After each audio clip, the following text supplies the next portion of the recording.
नेहमीच इतरांना खुश करण्याचा प्रयत्न करू नका.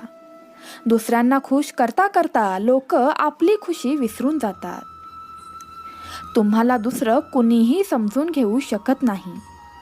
तुम्ही काय करू शकता हे फक्त आणि फक्त तुम्हालाच माहिती आहे.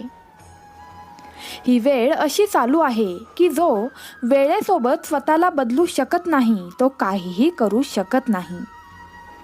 ते जसे तुमच्याशी वागत असतील तसेच तुम्ही देखील त्यांच्याशी वागून बघा. तेव्हाच तुम्ही आजच्या दुनियेतील लोकांसोबत टिकून राहू शकता. विचार करत बसतो तो आयुष्यभर विचारच करत बसतो आणि जो प्रयत्न करतो तो आज नाही तर उद्या नक्कीच यश वाटतो. तुम्ही कितीही यशस्वी व्हा, पण ज्याला तुमचं वाईट करायचं आहे तो वाईट करतच राहणार आहे. लोकांबरोबर बोलणं यासाठी कमी केलं आहे कारण त्यांच्याच तोंडून मी माझं वाईट ऐकलं आहे.